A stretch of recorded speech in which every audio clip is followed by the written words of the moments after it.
Aaron received a radio signal from inside a star. The red star was entering its final days. No known machine could survive such heat. Yet, the signal contained a route into the atmosphere. Pulses of light within the map formed an invitation. Aaron steered toward the rolling stellar surface. A dark corridor opened between plasma storms. The corridor moved as if actively guiding him. At its end stood a gate larger than planets. A civilization was living inside the star. The ship crossed the gate, and temperature dropped. An artificial shell surrounded the stellar core. A vast city covered the shell's inner surface. Towers hung inward toward the central sun. Rivers of plasma flowed between metallic bridges. Small vessels sailed upon the energy currents. Gravity pulled everything toward the outer shell. Aaron landed on a black crystal platform. The city trembled with every pulse of the star. Each pulse was slower than the last. Beings of light emerged from columns of plasma. Their bodies resembled flames held inside glass. They were the Helion, born from the star itself. The Helion changed color with emotion. A blue guide introduced herself as Solari. Solari touched his armor and shared a thermal map. The map showed the core collapsing unnaturally. A black cold zone spread through the energy layers. If it reached the core, the star would die. The Helion needed Aaron to investigate it physically. Solari led Aaron through forests of plasma. Energy trees grew directly from rivers of fire. Lightning birds nested along radiant branches. Dragon-like creatures swam through the convection layers. They consumed small storms before larger ones formed. Plasma jellyfish filtered impurities from energy rivers. Every species helped keep the star stable. The cold zone had darkened many forests. Lightning birds abandoned their nests in flocks. The ecosystem inside the star was collapsing. Aaron reached the circular control center. Thousands of Helions surrounded a model of the star. The model showed a black object below. It absorbed heat without releasing radiation. It appeared after a meteor storm. Some Helion wanted to abandon the star immediately. Others believed the star was a body-bound prison. Solari asked Aaron to identify the object. He agreed to descend into unexplored layers. The route opened only during the star's weakest cycle. Aaron boarded a mirrored stellar diving craft. Solari entered the system as a stream of light. The craft descended through colossal plasma waterfalls. Magnetic layers bent everything ahead of them. Fire shark creatures circled the vessel. Solari flashed colors that moved them aside. The radiant layers faded into cold gray. Plasma particles froze into floating crystals. Aaron's thermal systems nearly stopped working. Ahead appeared another abandoned city. The cold city was built from light-absorbing material. Statues depicted beings made of black crystal. A figure emerged from a silent tower. It introduced itself as the last Noxar. The Noxar had lived here before the Helion. Its species absorbed heat to prevent core explosions. The Helion had mistaken them for parasites. An ancient exile had destroyed most Noxar. Without them, the star accumulated unstable energy. The cold zone was the survivors' final warning. Noxar showed Aaron the core through a dark window. Inside was not a star simply dying. A smaller, bright core formed inside the old one. The star was preparing to birth another star. The process required Helion heat and Noxar cold. Without balance, both cores would explode. Aaron realized the city must detach from the shell. Helion had to accept help from exiles. Noxar agreed to return if history was told honestly. Aaron transmitted the complete memory to the central city. The truth sent waves of color through the Helion. Solari offered a public apology before the entire city. Ancient cooling chambers reopened after thousands of years. Noxar brought hidden crystal beings back into the city. The Helion provided heat for their dormant nurseries. The Noxar absorbed excess energy around the core. Both species activated the shell as a colossal vessel. The towers rotated away from the central star. Plasma bridges folded into protected chambers. The city prepared to leave its parent star. The newborn core began pushing the shell outward. Plasma storms struck the towers. Aaron calibrated thousands of magnetic engines. The Helion formed fire shields around the districts. The Noxar cooled structures near collapse. A massive shell segment became trapped in the atmosphere. Aaron piloted the diver, severing final energy locks. Solari held the chamber open with her plasma body. Noxar sent cold energy to keep her from dispersing. The final shell escaped the old star. Behind the city, the parent star contracted. A white flash crossed the entire system. Two smaller stars emerged from the radiance. One burned gold while the other shone cool blue. They orbited each other like twin hearts. The city settled between both energy sources. Plasma forests regrew beside the fire rivers. Crystal beings built homes beside the Helion. New life had emerged from restored balance. Aaron witnessed the rebirth of an entire star system. Solari gave Aaron a crystal holding fire and ice. The crystal carried the true history of both peoples. Aaron promised to share the story without alteration. Noxar opened a safe corridor beyond the system. Aaron's ship departed between the twin suns. From afar, the shell resembled an artificial planet. The original signal sounded again through his radio. This time it came from a distant blue star. Other cities might be living inside other stars. The universe may teem where we see only fire. The call from planet Elra. Across the endless cosmic ocean, Lyra received a signal unlike anything ever discovered. It was not a cry for help, but an invitation sent across the stars. The coordinates led her to Elra, a planet hidden behind the nebula for millions of years. From orbit, Elra looked less like a world and more like a living creature.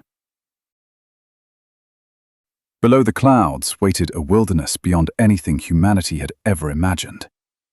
There, Lyra became the first human to set foot upon Elra. Every tree was connected, forming a living network across the entire continent. These tiny creatures used color to speak, warn one another, and express emotion. This gentle giant did not eat the trees, but absorbed their excess energy. On Elra, rivers did not flow toward the sea. They climbed into the sky. Even the predators took only enough to preserve the balance of the forest. Above the forest drifted sky leviathans, creatures as vast as entire cities.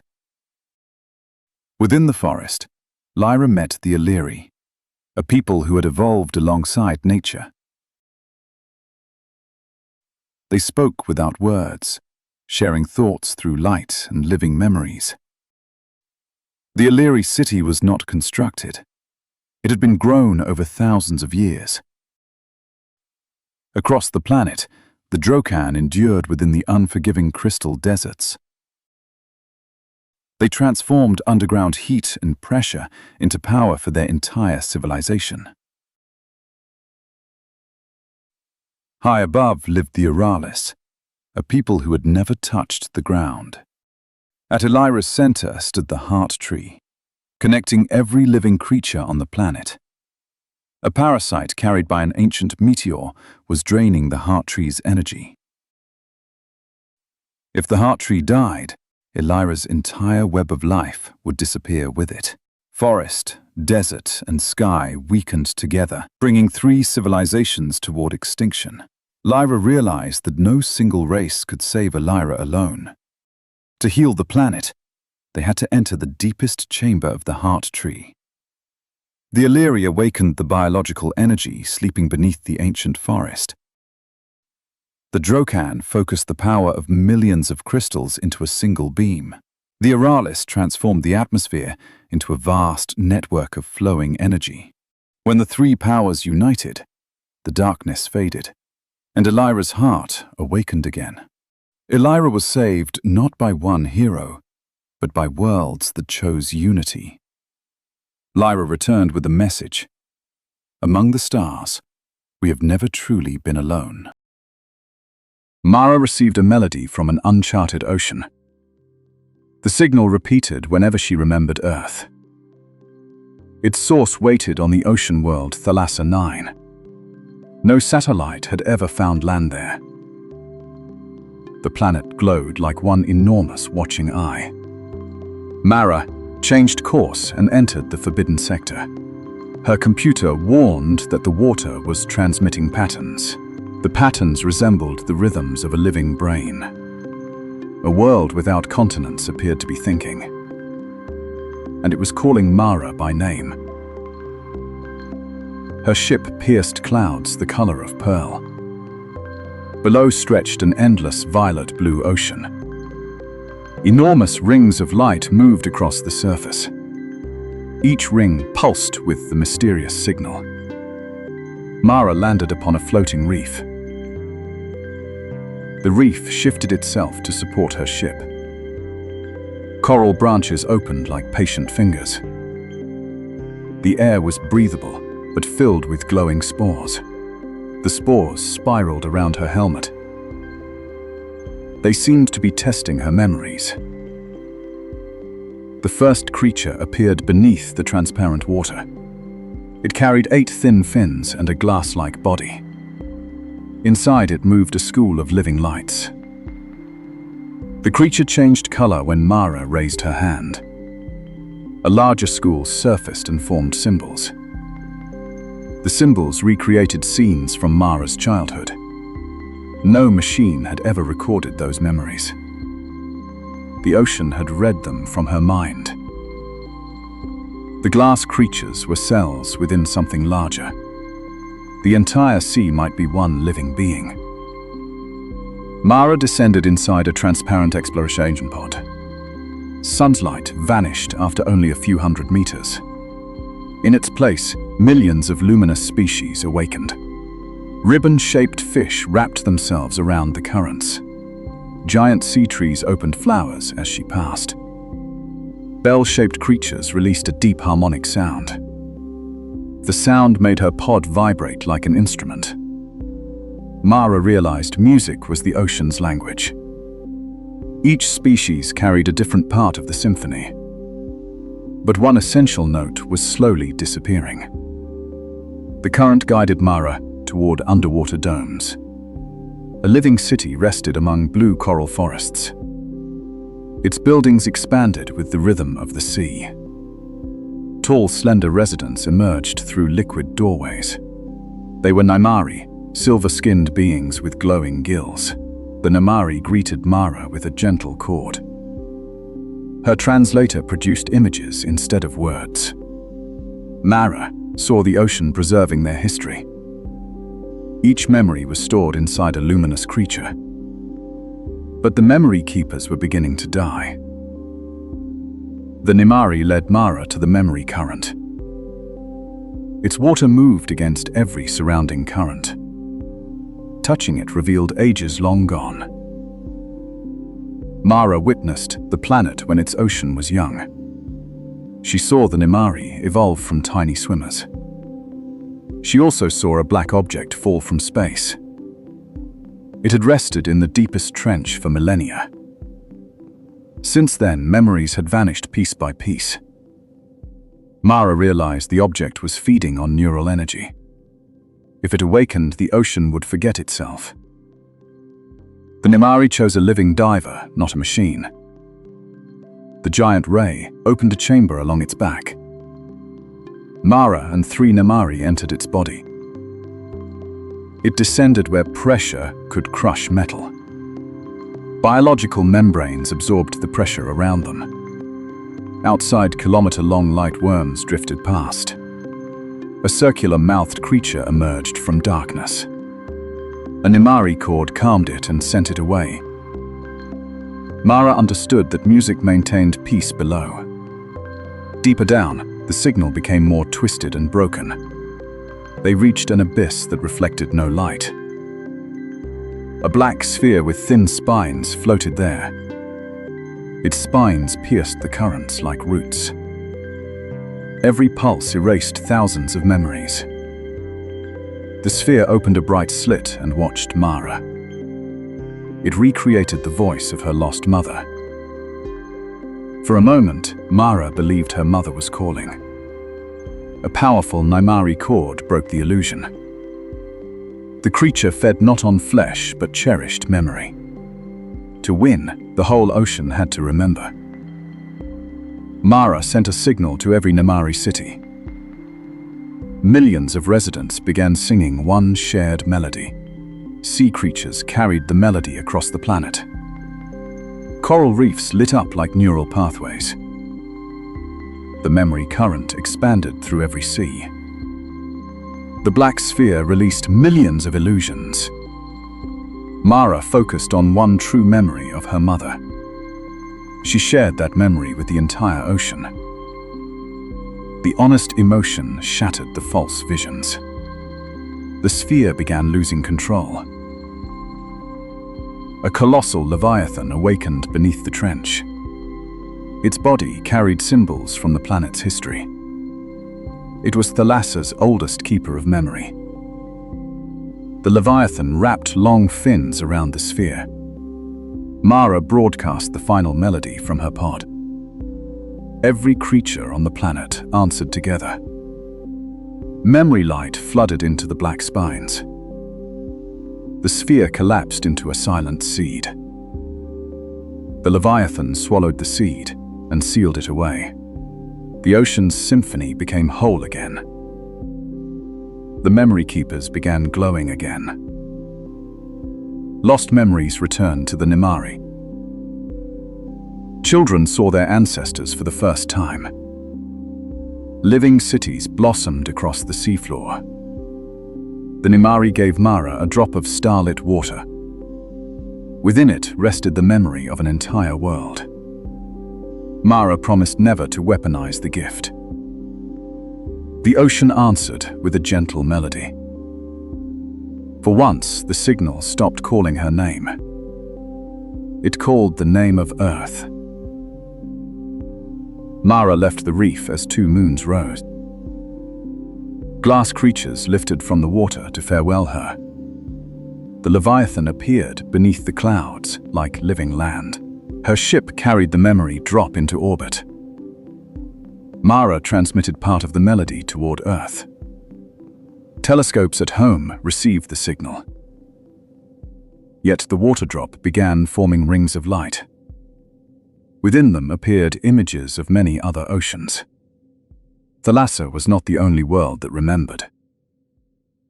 The universe might be preserving every story ever lived. Elias found a moon casting shadows without any light. Its darkness moved against the direction of its star. Telescopes recorded human-like shapes inside the black regions. No one could explain why those shapes looked upward. Umbra reflected no light, which gave it its name.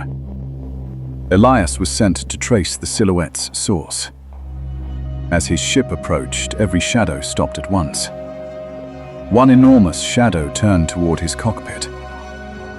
It raised an arm as if greeting a visitor. Umbra seemed to have waited for humanity. Elias landed along the border between light and darkness. One side was a white desert beneath harsh starlight. The other was a black plain without visible depth. Elias's shadow stretched forward despite the light behind him. It moved half a beat behind his body. When Elias stopped, the shadow kept walking. It turned and signaled for him to follow. His instruments detected a temperature within the shadow. Darkness here was not an absence of light. It was a form of life. The shadow led Elias into a forest of pillars. Each pillar held darkness of a different shape. A bird-like shadow flew between the cliffs. A four-legged shadow drank light from the ground. The creatures possessed no clear physical bodies. They survived by absorbing trapped photons.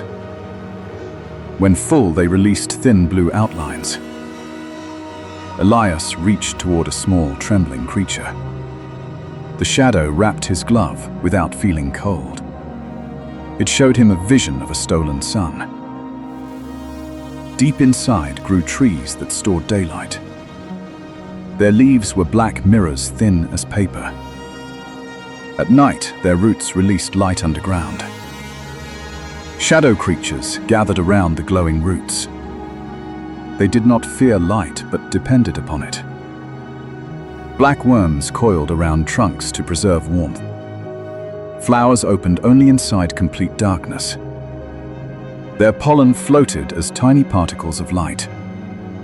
Umbra sustained life through exchange between light and shadow, but that exchange was breaking down. Human-like silhouettes appeared and surrounded Elias. They rose from the ground like physical bodies. Purple outlines revealed faces without eyes. They called themselves the Vesper. The Vesper recorded memory by shaping shadows. Each carried shadows from many ancestral generations. Elias saw their history moving across the cliffs. A city once shone beneath a smaller sun.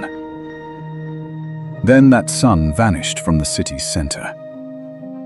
Without it, the shadow species were slowly dissolving. The Vesper guided Elias to a city below. Its towers appeared only when viewed indirectly. Bridges were woven from overlapping bands of shadow. Spheres of light floated above dark plazas. Each sphere nourished thousands of residents. The central sphere vanished 3 cycles earlier. Ancient cameras showed a luminous creature taking it. The creature escaped toward the white desert. The Vesper could not survive long in intense light. Only Elias could pursue the thief. Elias crossed the bright side on a magnetic sled. The ground reflected starlight like thousands of mirrors. Crystal animals chased the sled's moving shadow. They had transparent bodies and luminous bones. Mirror-faced birds covered the sky. Reflections overwhelmed his navigation system. Elias used his own shadow as a compass. The shadow pointed toward an enormous impact crater. Golden sunlight rose from the crater's depths. The thief waited directly below. Inside the crater, Elias met a creature of light. It resembled a child with long, radiant wings. The creature held the sun sphere against its chest. It did not attack, but guarded a nest. Inside were dozens of fading light creatures. The sphere had saved them from the bright side. Elias understood this was not theft driven by greed. Both ecosystems needed the same source of energy. Returning it would save Vesper but doom the young. He needed a way to divide the light. Elias discovered the sphere was a living prism. It could create more light when given enough shadow. He summoned the Vesper to the twilight border.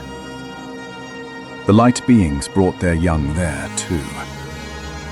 Elias placed the sphere between both realms. The Vesper poured ancestral shadows into the prism. The light creatures offered their remaining energy. The sphere divided into two smaller suns. One returned home, while one stayed near the nest. For once, both species saw each other clearly. Dividing the prism made the entire moon tremble. A vast dark fissure opened along the twilight line. Living shadows poured into it like a river. Light was pulled from both newborn suns. Elias realized Umbra was an ancient balancing machine. The prism had once stabilized the moon's gravitational core. To save Umbra, they had to reconnect both suns. The Vesper formed a shadow bridge across the fissure. The light beings became a radiant cable overhead. Elias stood between them and synchronized both energies. The twin suns pulsed in perfect rhythm. The shadow bridge became a ring around the moon. The fissure closed as light and shadow merged. Mirror forests regrew from the ground. Shadow creatures regained their luminous outlines. The young lights flew from their nest at last. The Vesper opened their city to the bright side. Both species began trading light and memory. Elias saw his own shadow standing beside him. It bowed before returning beneath his feet. Elias left Umbra as both small suns rose. A new ring of shadow glowed around the moon. Telescopes finally revealed the Vesper city, but Elias kept its exact coordinates secret. He sent home one sample of light and shadow.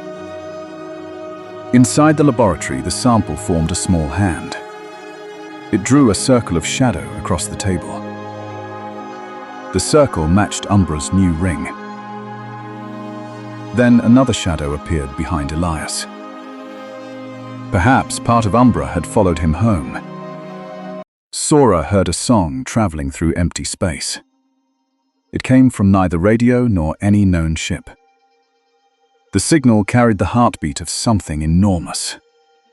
Sora followed it beyond the shipping lanes. Long silhouettes appeared among the stars. They swam through space like whales through ocean.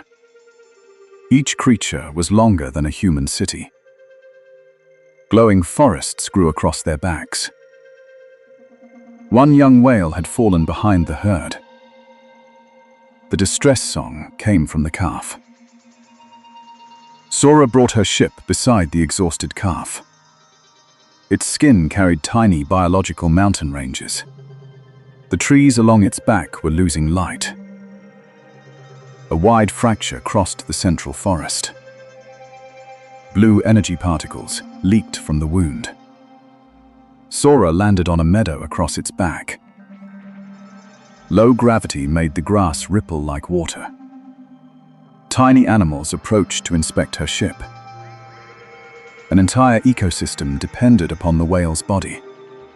If the calf died, the forest would vanish too. Sora entered the forest beneath an open starfield. Leaves absorbed light from distant suns. Roots reached into the whale's energy channels. 6-winged birds flew through transparent branches. Small deer carried antlers shaped like nebulae. Insects gathered stardust from the bark. Each species supported one function of the whale. The forest was a vast symbiotic organ. Darkened trees near the fracture were dying quickly. Something had severed the energy flow. Sora met forest keepers no taller than her hand. They had 4 wings and glowing green skin. The Silphari had lived on star whales for generations. They communicated through tiny bells along their wings. The Silphari called the calf Luma. Luma was injured while crossing a dark dust cloud. The herd had to continue its century-long migration. Stopping would make them miss the light gate. The gate opened only once every 100 years. Luma had only hours to catch the herd. The Sylphari guided Sora beneath the whale's skin. Glowing tunnels contracted like blood vessels. Energy particles drifted like schools of tiny fish. Several tunnels were covered in black webbing. Hexagonal eggs rested inside the web. Scans identified them as extragalactic organisms. The parasites drained energy to build their nest. They had spread close to Luma's heart. Destroying the nest too quickly could shock the whale. Sora needed to lure them outside. Sora learned the parasites were attracted to stardust. Forest insects had stored stardust for years. The Sylphari gathered the dust into large sails. Sora attached the sails behind her ship. She flew beside the wound, making a bright trail. The parasites crawled out from the energy channels. They had black bodies with hundreds of thin legs. The swarm rushed after the stardust behind her ship. Sora led them beyond Luma's atmosphere. But the Queen remained buried inside. The Queen tightened around the heart like metal.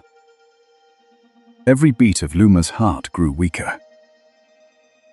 Sora entered the heart chamber in an energy suit. The Sylphari projected light through healing crystals. The Queen opened wings like a black flower. It released pulses that scrambled Sora's memory. She forgot the route and why she was there. Luma's song echoed through the chamber walls. The melody helped Sora remember her purpose. She synchronized her transmitter with the whale's heartbeat. The new pulse forced the Queen to let go. The Sylphari pulled it away with luminous cords. Sora opened an exit toward space. The Queen was pulled outside with the black webbing. The swarm immediately gathered around its Queen. Instead of destroying them, Sorcerer released an energy cocoon. The cocoon held enough stardust to draw them away. The swarm returned to the distant dark cloud. Energy began flowing through Luma again. But the herd was already nearing the gate. Sora used her ship to help Luma accelerate. The Sylphari opened every light sail across the forest. Trees bent backward like the wings of a ship. Luma began swimming faster through the stars. Adult leviathans returned and broadcast guiding songs. Space ahead opened into a vast ring of light. The gate began closing before Luma arrived. Sora pushed her engines beyond safe limits. Luma matched its song with the entire herd. Both crossed the gate in the final moment. Beyond the gate lay a space filled with seeds. Millions of luminous seeds drifted around the herd. The adult whales opened the forests along their backs. The trees launched seeds toward young planets. Luma released its first seeds as well. One seed landed upon a barren nearby moon. It became a small tree within seconds.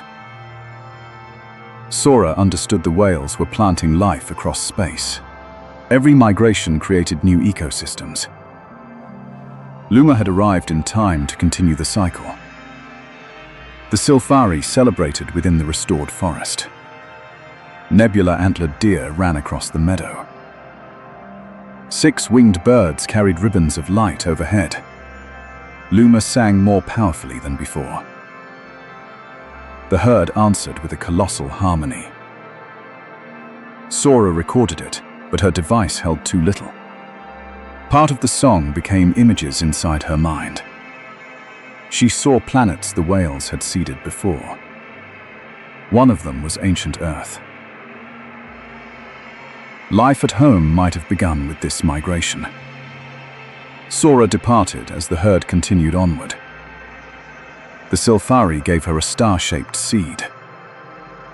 It would grow only on a lifeless world. Sora sealed it inside a protected chamber. From afar, the whales resembled a moving constellation. Luma's song still echoed through her ship. Her computer detected another distant distress call. It came from a completely barren planet. The seed inside her chamber began to glow. The next planting might belong to Sora herself.